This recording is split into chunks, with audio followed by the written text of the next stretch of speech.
All right. As the lady said, we are recording, but I do need you to acknowledge, Representative, that you know that you're being recorded.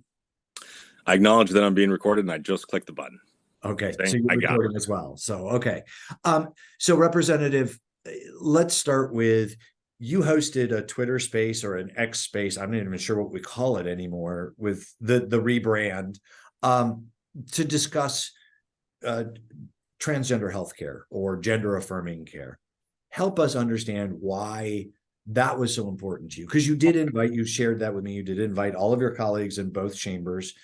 And I was told, well, we didn't want to amplify it. So there's why others didn't show up. But help me understand why you decided to do this. Yeah, well, I guess with the comment there about not wanting to amplify it, I'm curious as to what, because the way it was conveyed was very simple.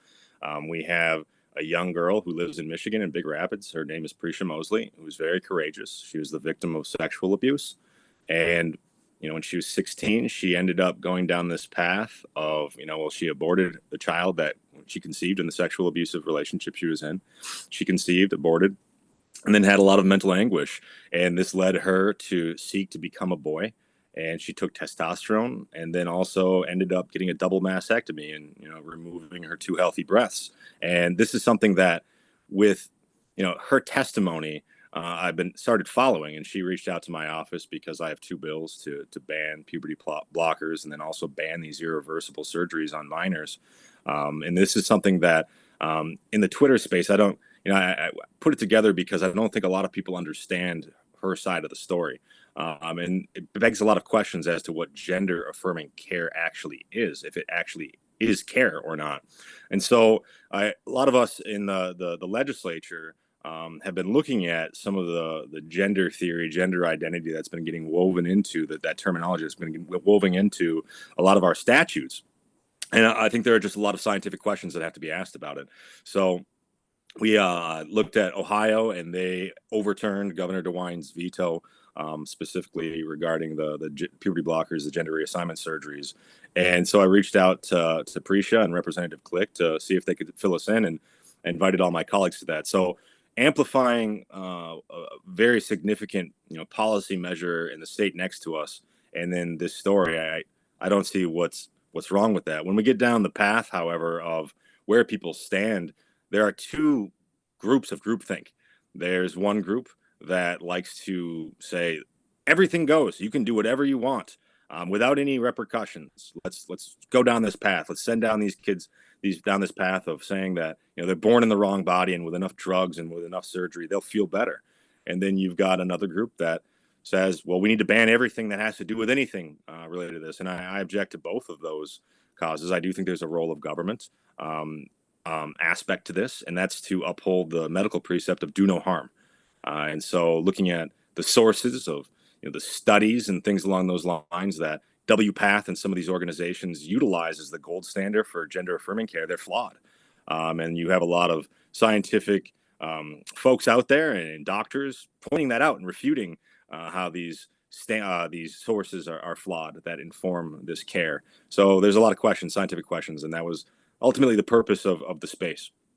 Okay. So I'm sure you're aware of the New England Journal of Medicine study that was published in 2023 that followed over 1,900 young people who transitioned. It was like a 5-year follow, and they found a regret rate for transition of 0.3%. Are you aware of that study? Isn't that connected to the Dutch studies?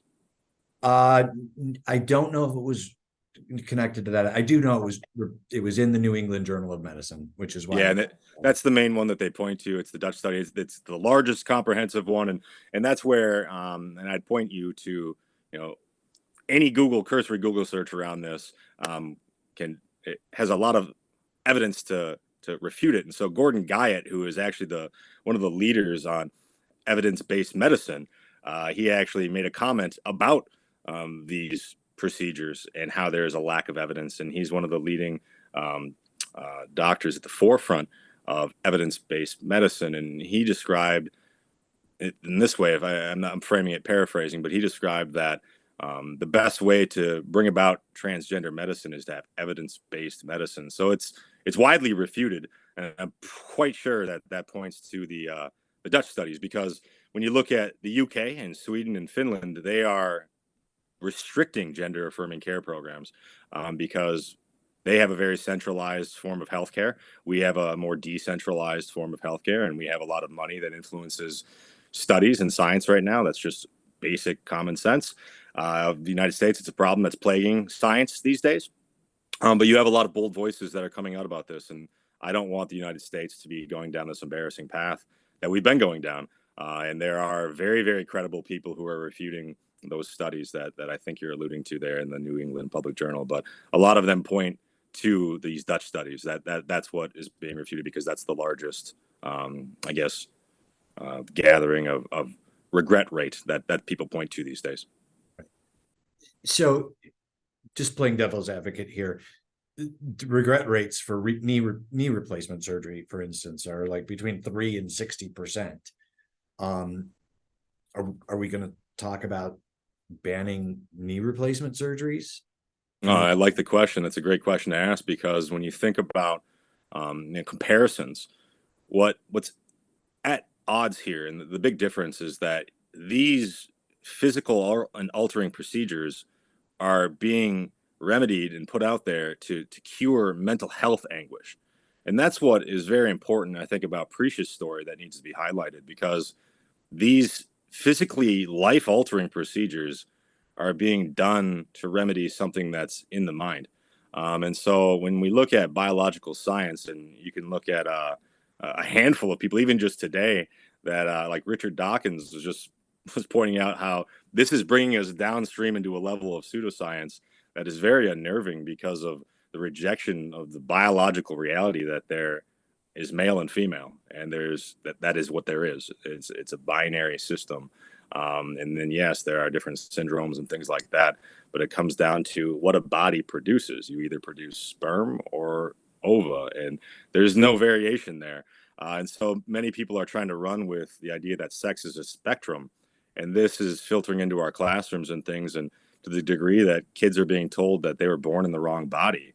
And that is something I'm a former teacher. I have a lot of former students that have been pushed down this path, and I think it's very wrong, and it needs to be refuted for what it is boldly, because a lot of people are afraid to point to science, to point to biological reality, because they get called names. And I just think that that is wrong. We need to have deeper discourse about this very important, pressing issue that isn't going to go away anytime soon.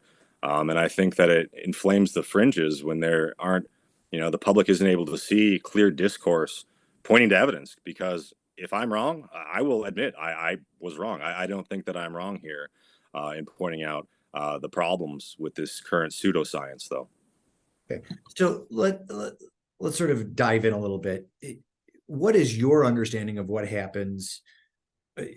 I'm a teenager. I go to my doctor and I say, hey, I know I was assigned male at birth, but my brain says I'm a female. My body just doesn't match the way I see myself. What do you think is currently happening in doctors' offices? Yeah, well, when it comes down to legislation, we just passed legislation. I voted no on legislation that corrals our licensed mental health therapists to just point kids down the path of gender affirming care, to the degree that, say, little Johnny goes to his therapist, whether it be at a school or otherwise, and says, I feel like I'm a girl. That therapist will lose their license if they tell that young boy that you're a biological boy.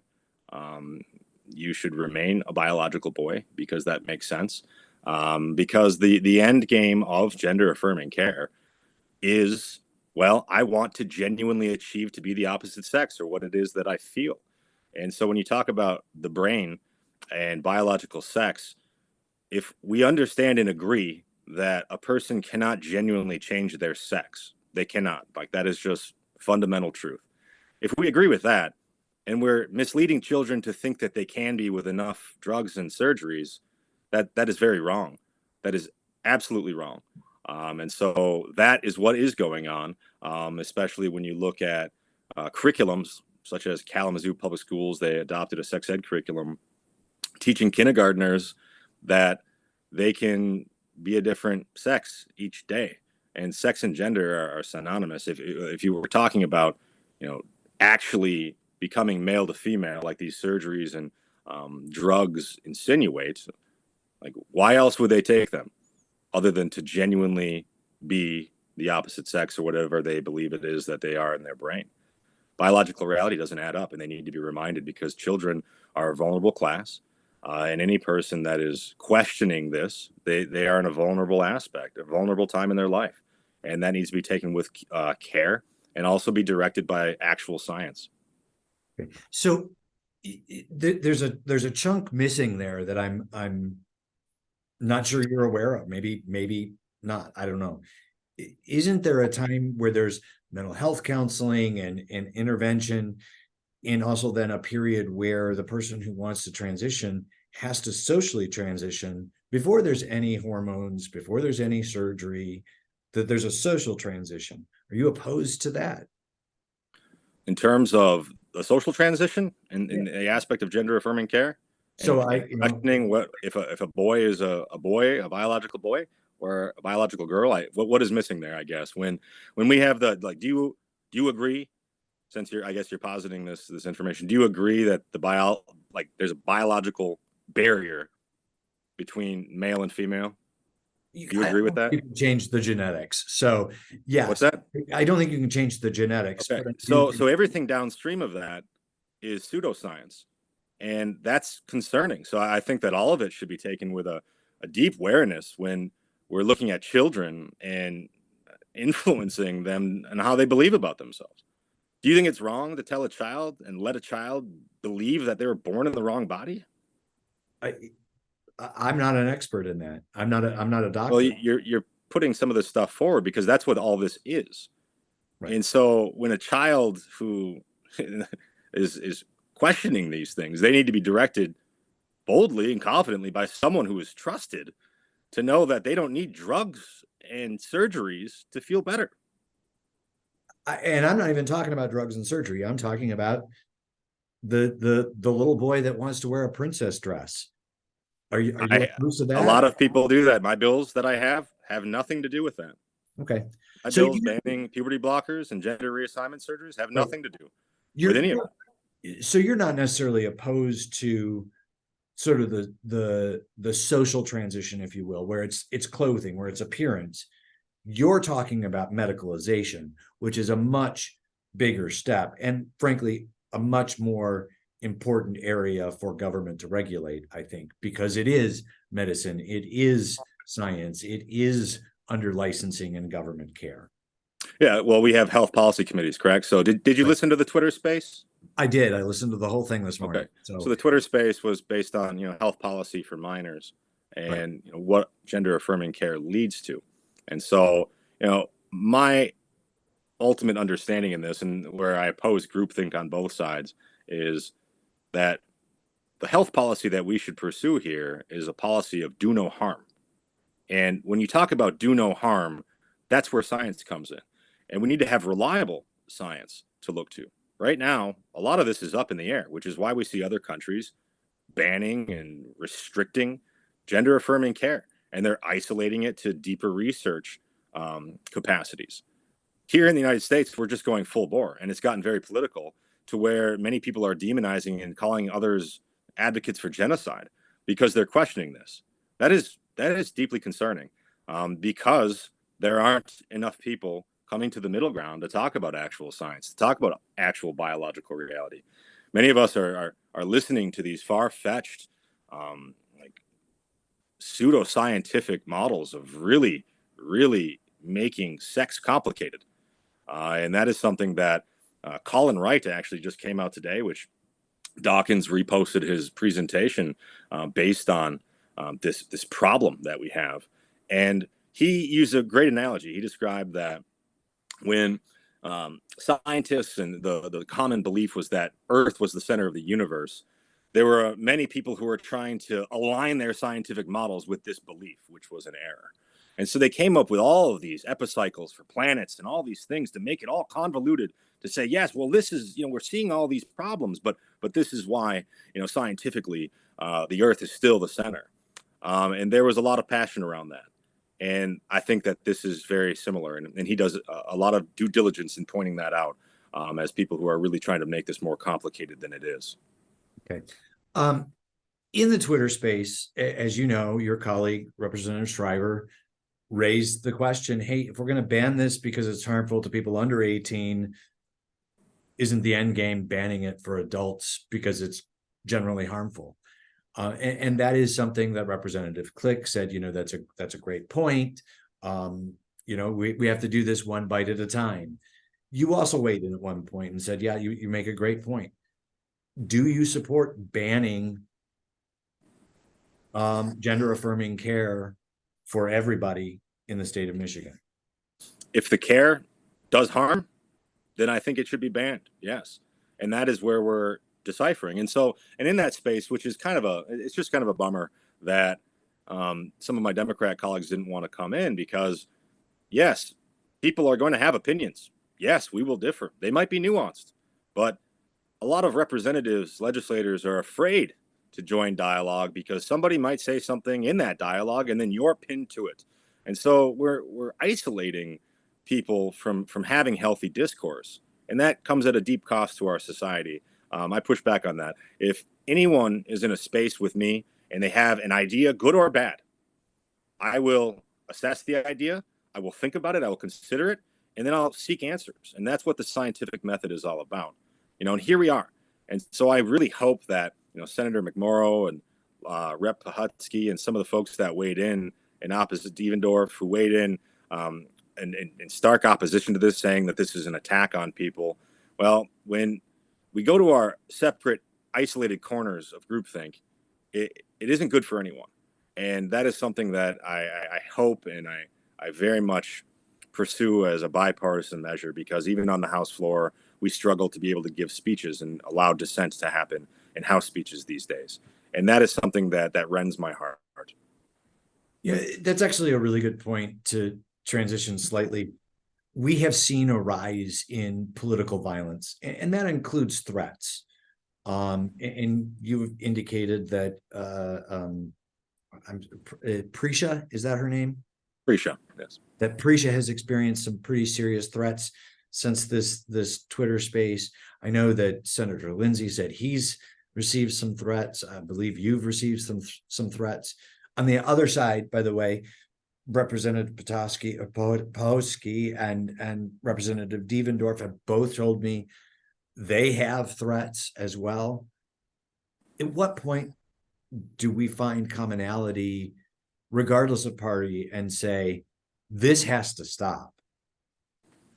I think it comes to the point where people are secure enough to recognize and humble enough to recognize that they might be wrong or misguided in wherever they stand, and that their stances need to be subject to strict scrutiny and political discourse. This is why I think Twitter spaces are an instrumental part of connecting with others and being able to communicate with others, especially elected officials, understanding where a person thinks and then having your idea run up against folks who have counter opinions. That is the essence of our democratic republic. And in terms of elected officials and statesmen and women, that is our job, our role, especially to let people see where we stand, and us also to say, hey, maybe I am wrong. Maybe I need to amend kind of my stance. We have two buttons on our desk, a yes and a no. And there are some big things that get packed into these bills, right, in these budgets. And so we have to be very well informed before we press one of those two buttons. And that's a job that I take very seriously, especially in issues like this. And so I always have an olive branch. I respect my colleagues immensely for the positions that they hold. We're in office for a time, but we're also called by our constituents to really know why we're voting for what we are voting for, and then also to allow to be subject to scrutiny and dissent.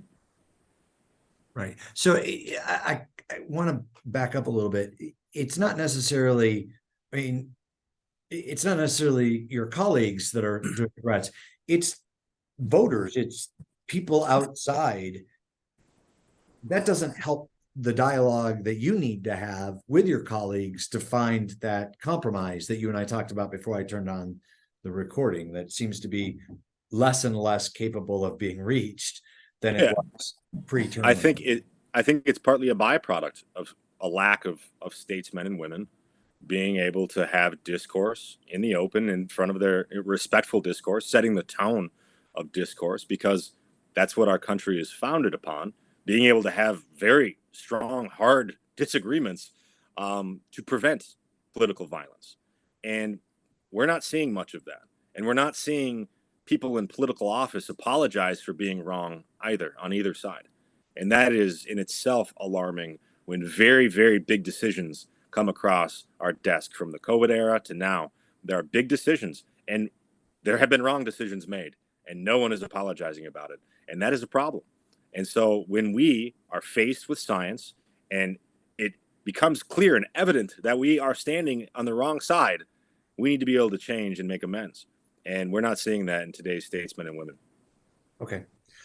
Is there anything I didn't ask you that you think is really important to add to this? Just as a side note, we have about 8 minutes left. Yeah, I didn't. You didn't ask much about, I guess, the differentiation between minors, the vulnerability, maybe Prisha's story, and then adults. I know people are like, "Oh, this is banning, for adults," but in terms of getting into a little bit more depth there as to why this is so important for minors, especially with regard to puberty blockers and the fact that there isn't much, scientific evidence for them, like Lupron being prescribed to pause puberty, like that isn't a scientific treatment. Like it's being done, but the FDA hasn't approved Lupron to do this. There are a lot of questions there that I'm curious maybe that if we could exchange. And then also there's a gentleman, a whistleblower named Itan Heim in Boston Children's Hospital.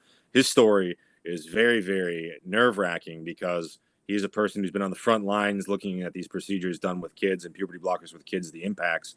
And the DOJ showed up investigating him over there in his area. And it was on the day of his graduation from his residency. So clear intimidation against people, just like with Prisha, and a lot of people bullying and harassing these detransitioners, that is very, very problematic because there is a lot of desire and rage to keep people in their place, to not question what is going on with our children. Okay. I mean, I think that's a fair and legitimate thing. I don't know how deep we want to get into one explicit care or another. I do think talk a little bit about the minors and brain development. I mean, we do know that the prefrontal cortex, where the logic and decisions are made, isn't truly formed until somebody is 25 or so, 26 or so. And so talking about vulnerability of minors, I think, is important, but it also goes a little further into adulthood. So go ahead and. Well, I had a doctor describe to me that, and just to put it in perspective, because a lot of people say, well, this is about, a person's rights. They have the right to do whatever it is, with their body. And I guess that's fine and good, for a person to say that. But when you think about the medical professional does not have a right to physically harm a person and their reproductive system for the rest of that person's life. They don't have the right to do that to cure mental anguish. I just think that that's a very backward thing to think about when we talk about medical professionals who then, with WPATH and some of the other organizations that point to these flawed studies, the Dutch study. And I'd encourage you to go back and look into maybe, and if you'd like to send that to me offline, I'd appreciate that. The study that you're pointing to, absolutely. Because the science is not settled around these procedures, these treatments. It is not. And so I don't think a person should have the right to be able to mutilate a child for the rest of that child's life and alter that child's life. I don't think any medical professional has a right to do that. Does an adult have a right to make that choice? And that's where it comes down to harm. So I met with a cosmetic surgeon, one of my biggest detractors here in my district, because I talk to a lot of constituents about this, which, I have a lot of former students, like I mentioned, who have gone down this path. They have deep disagreements with me, and I encourage them to share and talk with me. I need dialogue about this. I need to be sharpened with dissent and disagreement of my stance. I want my stance to be better. But one of my biggest detractors, he linked me up with a cosmetic surgeon in Indiana, in Elkhart. And this individual does these procedures on adults, but he chooses not to on minors. And so he does a lot of the breast implantations for biological males. I have no intention or no desire to ban cosmetic surgery that does no harm in the long run. But I do question, with adults in mind, especially when we talk about a community, a vulnerable community, the transgender community, they're a vulnerable community, that I do question life-altering procedures for even adults that are going to harm them and disrupt their reproductive functions, especially with the bottom surgeries, for the rest of their life. It's going to harm them to cure mental anguish in the moment. I just have a lot of questions about that.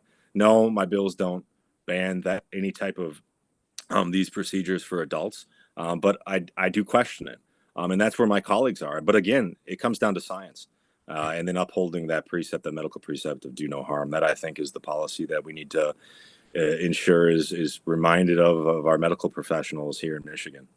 Okay. So Representative Shriver did make it clear that the end game in his mind is banning this care completely, even for adults. You seem to be a little bit more like, let's take this apart a little bit. There seems to be a lot more nuance in your perspective. Oh, absolutely. But that's the beauty of the Michigan House of Representatives. There are 110 of us, and we're elected to connect with our constituents. Right. We have rational minds to apply to science and the access that we have. The awesome part about this job is we have access to amazing people who are willing to give us insight, and I relish that. I soak that up as much as possible. So a representative should come to a conclusion before they push one of those two buttons on their desk, or before they introduce a bill. And that is something that, again, the Twitter space and in any capacity that I can dialogue with my colleagues, whether to be to give them more information or try to persuade, that's what it's all about. But when a person has a differing opinion than I, that's what the House of Representatives is designed to be. None of my colleagues agree completely on all the nuances. And if they do, that's groupthink. And I think that that's problematic in itself. Okay, great. Representative, thank you so much for taking time to chat with me. I really enjoyed it. And thank you. Please feel free to reach out to me anytime. I'm going to go ahead and turn off the recording just so that's